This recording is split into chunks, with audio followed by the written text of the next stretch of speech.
Hey there, Hoshpup here, and welcome to another Ninjago 2016 Somerset review. Today we'll be looking at the Airjitzu Battleground set, which is set number 70590 with 666 pieces.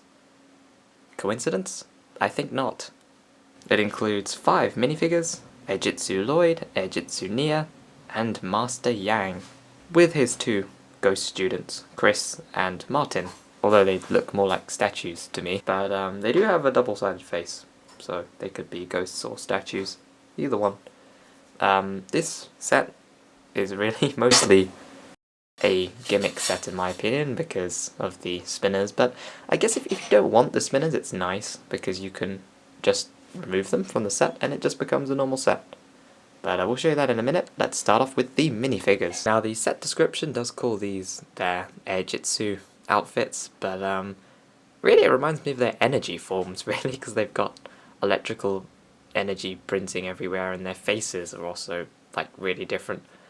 You also got these style of minifigures in the Possession series sets. If you bought the spinners you could get the main 4 ninjas, so if you get this one it allows you to finish off the collection, providing you bought the other ones, of course.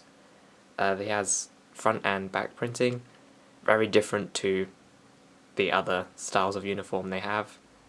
The only other time they've ever done this is, I think, during the Serpentine sets, or was it the Final Battle sets? I don't know, they had these spinners and they had them in energy forms. I think it was the Serpentine sets, actually. But of course, you only got the original 4 ninja like that. But now you can get Lloyd and Nia as well. He also has a different face printing. Pretty angry. Lots of electrical energy coming out of the eyes. No back printing for the head, so just the front. Next up we have Nia, who I think is my favourite minifigure out of all the ones here. She has this really cool water phoenix on the front, which just looks awesome. She has blue arms, as well as some back printing. Like Lloyd, she also has an electrical face, except for she's smiling here instead of being angry. So yeah, that's this minifigure. I think it's really well designed. It looks really cool. I don't know which one's called which. They both look exactly the same. They just have different weapons. So this is the first ghost student. Here we've got him with his ghost face on. He has different faces. The face on the other side makes him look more like a statue. We'll show you him with his helmet off. There he is, he looks pretty angry as a ghost. And on the back, there's his stone face. Looks pretty normal. He's got vines covering his body, so those statues have been there for quite a while. Here's the other figure. We've put his normal face on behind the mask. Now he looks more like a statue that just stands there. And where you put them on the set, they do look like statues, so I guess he brings them to life, or makes them ghostly. Ghost face on them kind of reminds me of the Stone Warrior faces. But here we have Sensei Yang, who they call Master Yang in the product description. He has his ghost arrow blade, and he has the ghost leg body piece, which is a transparent green mixed with white. He has green arms. He also has a black beard and a silver hat. Here is Sensei Yang without any of his extra weapons or accessories on. He has a one-sided face and a double-sided torso, which is reminiscent of the other senseis that have been in the set so far. So Sensei Wu and also, I guess, Sensei Garmadon.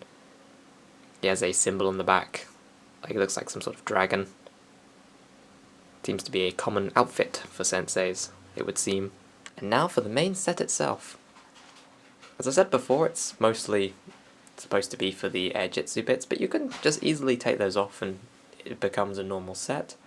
It's nice actually because it adds some more Ninjago style buildings, so you can put them in the background for any one of your scenes you want to have, so it's pretty cool. I will start by putting the minifigures back where they belong. This is where the 2 ghost statue things go. They sort of stand there guarding the staircase.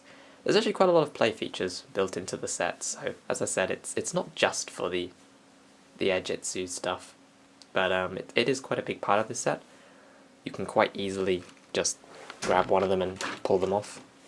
It's attached via some pins. So actually we will take these off for now, because we're not going to do any Airjitzu things yet. We're going to save that till the end. We're going to take off the base plate so they can spin on the table. And there you have it, the reduced set. Now that we've reduced the set in size, you can see there are 3 main buildings. One is a red building, red and black, reminiscent of the standard Ninjago architecture. The other one is a tan coloured one with some light blue. They also use that colour scheme in the big Airjitzu temple set. So that's cool. You can, I guess, mix those 2 smaller structures there, perhaps. There are some play features we'll talk about in a minute, and the central building is, I guess, the gateway, the entrance into the Airjitzu battlegrounds. It's got a big wooden gate. You can open that up, and we'll do so in a minute. So yeah, let's start from the left. On the left we have the red building. It has the frosted glass rice paper things, panels that are there. They don't open and close or anything, they just open. You can, I guess, pretend to walk a minifigure through here. It has these cool little lanterns on the side, or lights, or paper lanterns. You can move them, and you can knock them off easily, so you got to be careful.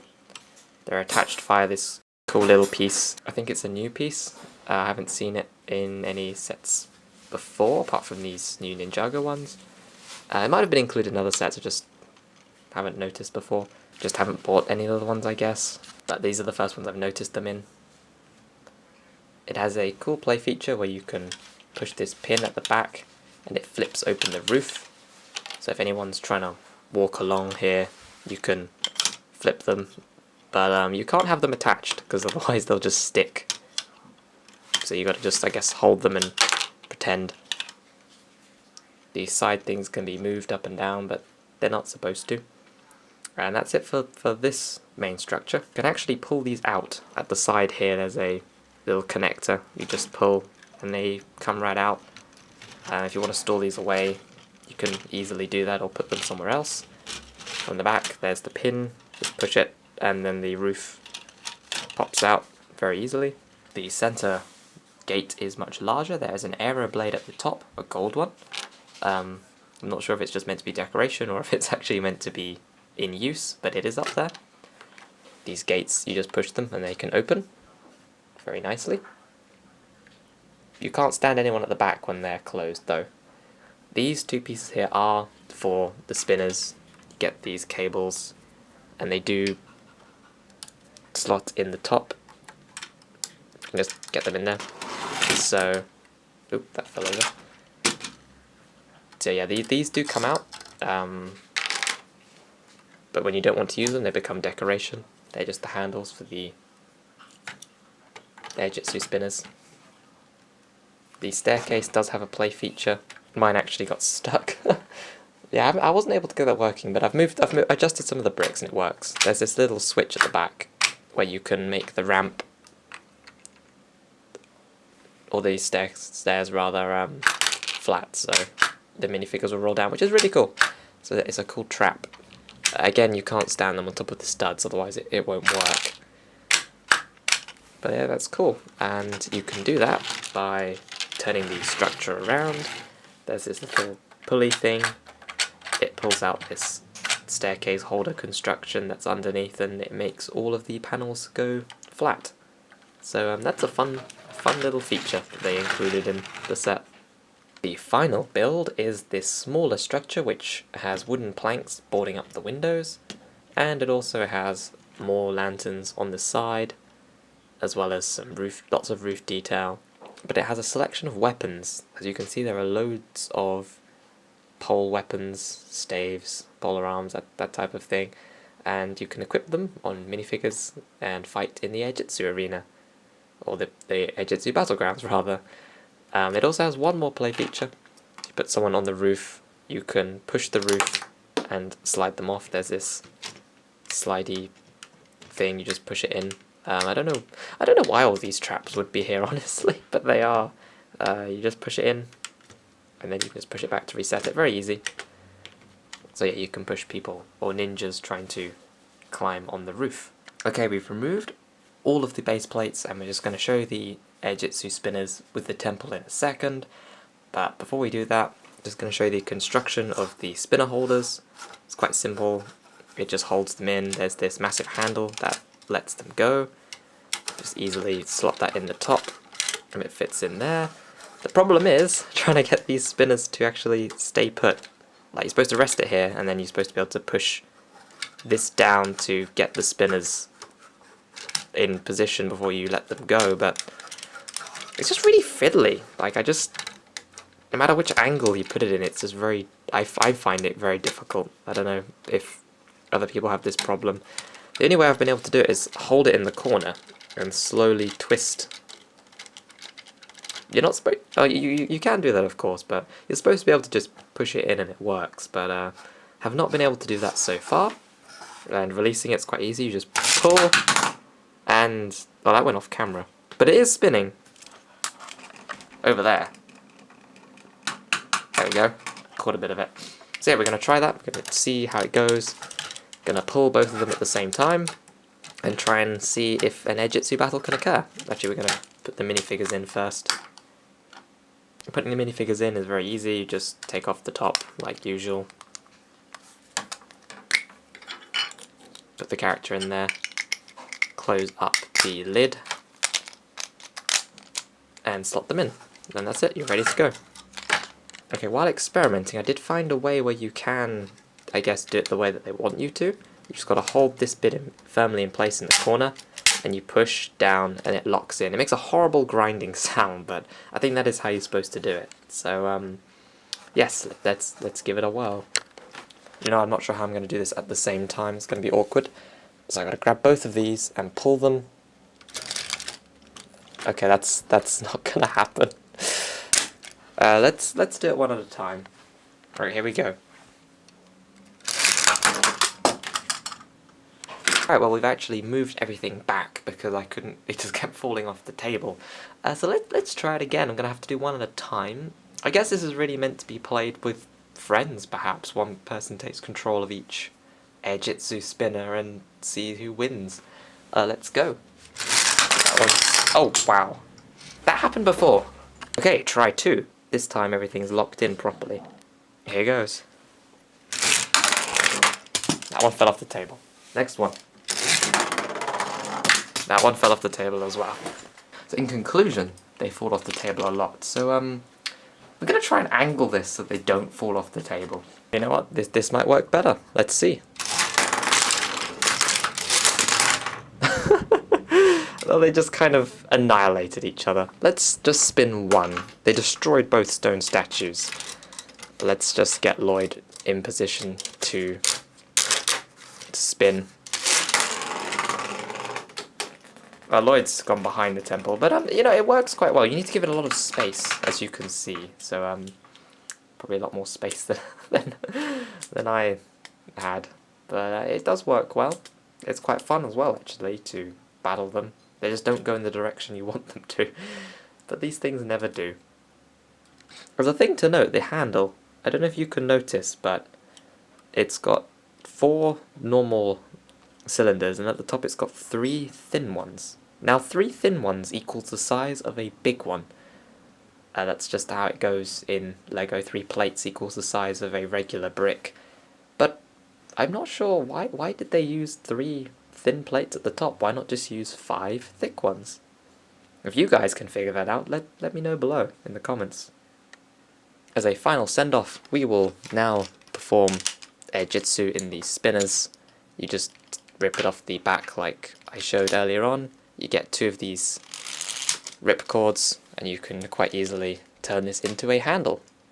And you can also do it upside down, which we're going to do, so make sure it spins. And there we go. Spin Jitsu upside down.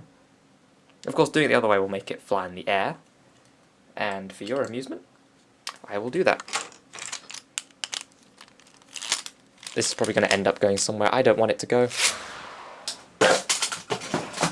It just destroyed Lloyd's energy dragon. It's in pieces now. I'm gonna have to go and rebuild that. So yeah, that's the power of spinners. Destructive but fun. I can't believe Lloyd destroyed his own dragon. That's just mean. Anyway, that's it for my review. in conclusion, I think the set's not bad. I like the set, the overall design's great, and the play features are interesting. You're mostly buying it, I guess, for the minifigures or the Airjitzu gimmick if you're into that sort of thing. The Airjitzu play feature, it does work. You know, we've had a good test with it. It does play well. You can spin them using the normal handheld spinners or the launchers that launch them on the ground. You just need a lot of space and probably another person, because by the time the first one has been launched, it will probably crash somewhere and you won't get time to launch the second one. Shame we didn't get an actual battle going, but maybe one day I'll try and get some help and we'll see if we can battle with these spinners. Overall though, I think the Airjitzu spinners work a lot better because you can, use them outside and they fly in the air and they're really cool. But for battling, I think the original spinners were slightly better because you could actually knock the minifigures out of them. All these ones will do is one will stop spinning before the other one, and that's it really. But yeah, they're both good for different reasons, and they're both a lot of fun to use. So that's it for this set. Oh, and the minifigures are good. The stone statue people, they're okay, and I'm sure we'll see them in the film, or the TV series rather, at some point. It's the cheapest way to get Sensei Yang, I believe. So if you can't afford the Ultra Stealth Raider, this is a good way to get him.